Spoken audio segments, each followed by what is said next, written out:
تو این ویدیو 5 استراتژی طلایی رشد کانال یوتیوب در سال 2025 رو می‌بینیم که با آخرین تغییرات الگوریتم یوتیوب هم سازگاره. پس اگر می‌خواید موارد رو بدونی در ادامه این ویدیو با من همراه باش. من امیر مصلحت هستم و به کانال خودتون لاکس ایدیاز خیلی خوش اومدین. خب قبل از هر چیزی اول ببینیم آخرین تغییرات الگوریتم یوتیوب در سال 2025 چیه و چه نکاتی تاثیر و اهمیت بیشتری رو داره. ببینید چند تا نکته است به طور کلی که اگر بتونید اینها رو بالا نگه دارید تو ویدیوهاتون، موفقیت کانالتون حتمیه.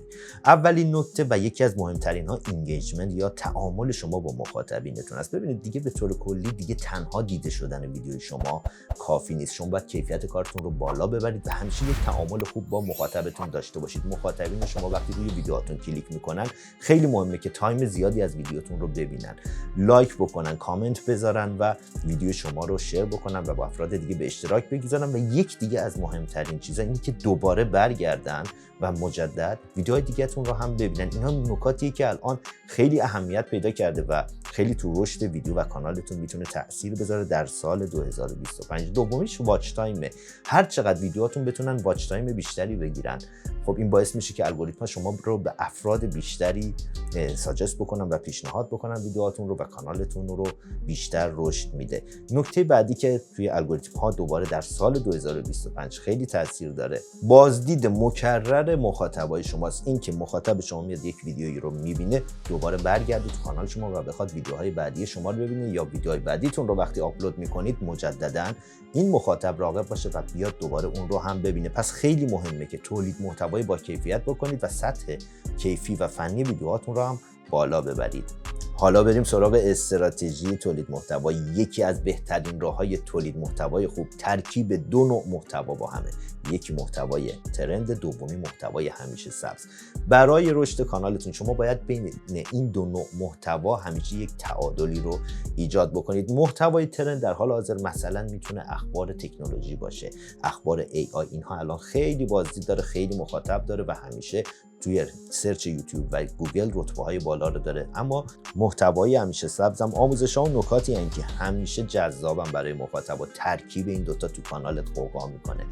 اگر تا اینجا ویدیو برات مفید بوده و تا این لحظه کانال من رو سابسکرایب نداری، خوشحالم کنی دکمه سابسکرایب رو بزنی، زنگوله کناریش رو روشن بکنی و با دوستانت به اشتراک بگذاری. اگر هم می‌خوای برای پلتفرم یوتیوب کارت رو شروع بکنی و نمیدونی که از کجا شروع بکنی، من توی پلیلیست آموزش یوتیوب تمامی نکات مورد نیازت رو گفتم. تو ویدیوهای مختلف میتونی به ترتیب اینها رو ببینی و اطلاعات مفید و بروز رو میتونی ازشون به دست بیاری. لینکش رو برات میذارم در قسمت دیسکریپشن. بعد تماشای این ویدیو میتونی ازش استفاده کنی. خب حالا نوبت استفاده از ابزارهای جدیدیه که استفاده از اونها هم ما رو به روز نگه میداره، هم باعث رشد ویدیو و کانالمون میشه. ببینید به طور کلی استفاده از ابزارهای مدرن باعث جذب مخاطب بیشتر برای کانالمون میشه و به رشد کانالمون خیلی میتونه کمک بکنه. به عنوان مثال اگر بخوام بگم، مثلا برای ایده پردازیتون میتونید از چت جی پی تی استفاده بکنید. من تو این ویدیو به طور کامل نحوه و چگونگی استفاده از اون رو توضیح دادم. خیلی خوب میتونید ازش استفاده بکنید و اطلاعات بسیار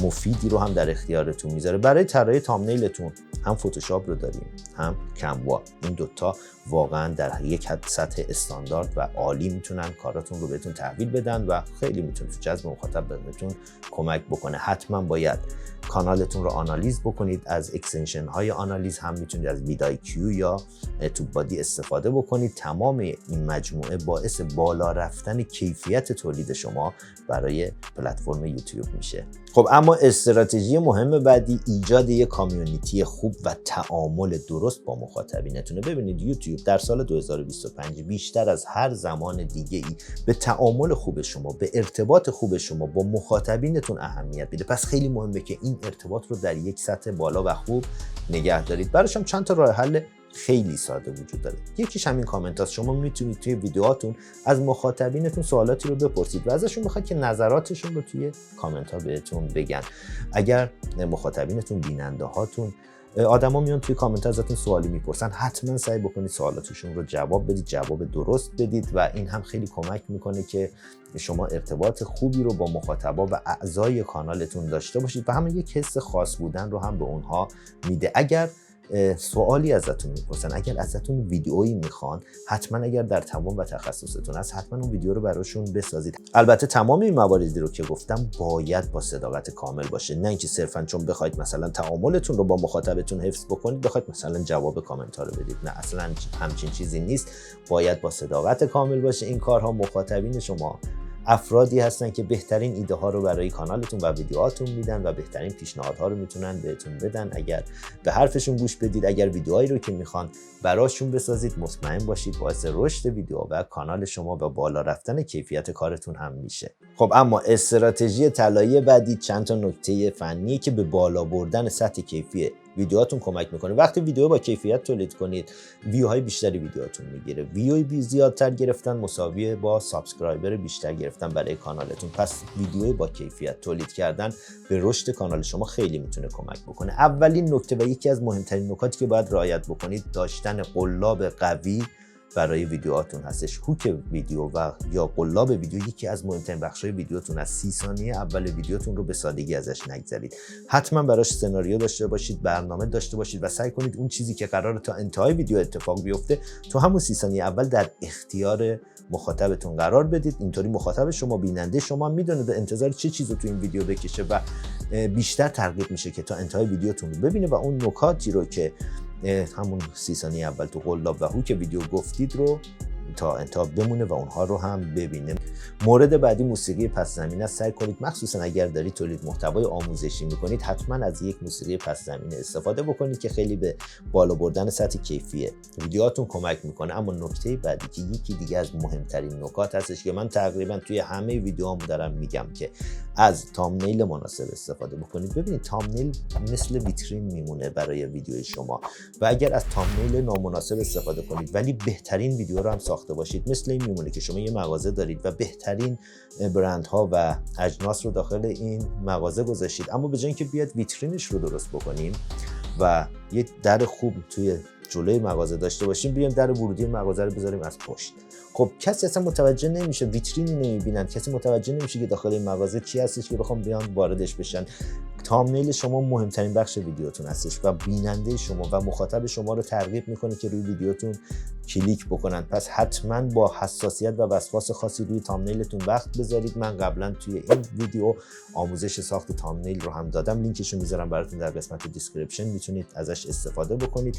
حتما برای ویدیوتون همونقدر که وقت میذارید همونطور برای ساختن تامنیلتون هم وقت بذارید. نکته بعدی تدوین ویدیوتون هستش. ببینید ادیت ویدیو شما ارتباط مستقیم با تولید محتوایی که دارید میکنید داره. شما باید بدونید که برای چه افرادی دارید تولید محتوا میکنید، چه گروه سنی رو تشکیل میدن و متناسب با سن مخاطبینتون تدوین بکنید و ادیت ویدیوهاتون رو انجام بدید. سعی بکنید پس این رو هم در نظر بگیرید که حتما تدوین ویدیو متناسب با تولید محتوا و گروه سنی مخاطباتون باشه.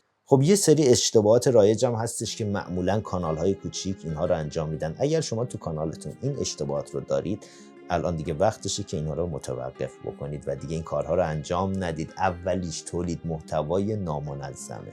تولید محتوا میکنن ولی نامنظم. این هفته یه دونه میذارن، هفته دیگه 2 تا میذارن، هفته بعدش 3 تا ویدیو میذارن، هفته بعدش اصلا نمیذارن. ببینید این خیلی میتونه به کانال شما ضربه بزنه. شما باید تولید محتوای منظم بکنید. هفته یه دونه ویدیو، 2 تا ویدیو، 3 تا ویدیو، هر چند تا که میخواید تولید بکنید باید براش روز تعیین بکنید و سر روز خودش ویدیوتون رو آپلود بکنید. حتی اگر میتونید ساعت هم براش بذارید خیلی خوبه و مخاطبین شما میدونن که در چه روزی و چه ساعتی باید منتظر ویدیو شما باشن و خیلی میتونه به رشد ویدیو و کانالتون هم کمک بکنه. اشتباه رایج بعدی که معمولا کانال‌های کوچیک انجام میدن اینه که با کیفیت پایین تولید محتوا میکنن. ببین به طور کلی تولید محتوای با کیفیت کردن چند تا لازمه داره. یکیش اینه که مثلا به لحاظ سخت افزاری نیاز به یه سری ابزارها دارن. خب توی اون بحثی نیست، اما واقعا من بعضی وقتا میبینم که واقعا وقت نمیذارن، یعنی هم ادیت نامناسب دارن، یعنی حداقل ها رو رعایت نمیکنن، هم یه ویدیویی رو همینطوری میان میگیرن ضبط میکنن و اون رو میذارن توی یوتیوب. واقعا پلتفرم یوتیوب همچین پلتفرمی نیست. حتما باید وقت بذارید، ادیت خوب بکنید و یک ویدیو خوب رو آپلود بکنید که بتونه مخاطبینی رو براتون جذب بکنه و مورد پسند افراد قرار بگیره. پس به هیچ عنوان تولید محتوا با کیفیت پایین انجام ندید. حتما وقت بذارید، هم تامنیل خوب بذارید، هم ادیت خوب بکنید، هم نکات فنی رو توی ساخت ویدیوهاتون رعایت بکنید. یه اشتباه رایجی که معمولا کانال هایی که تازه کارشون رو شروع کردن تقریبا همشون انجام میدن، بی‌توجهی به تنظیمات کانال و سئو ویدیوهاشون هستش. حتما کانالتون رو تنظیم بکنید، حتما برای ویدیوهاتون سئوش رو انجام بدید و اینها میتونه روی موفقیت کانال شما تأثیر خیلی زیادی رو داشته باشه. من قبلا توی 2 تا ویدیو هم تنظیمات کانال رو هم تنظیمات سئو رو به طور کامل از 0 تا 100 آموزش دادم. لینک اینها رو توی پلیلیست آموزش یوتیوب قرار میدم داخل دیسکریپشن. بعد از تماشای این ویدیو میتونید از اونها هم استفاده بکنید. خب حالا با دونستن تمامی این موارد، اگر میخوای کانالت رو هم مانتایز بکنی، من تماشای این ویدیو رو بهت پیشنهاد میکنم. این ویدیو بهتون کمک میکنه که در یک مدت زمان کوتاهی کانالتون رو مانتایز بکنید. خیلی ممنونم از شما.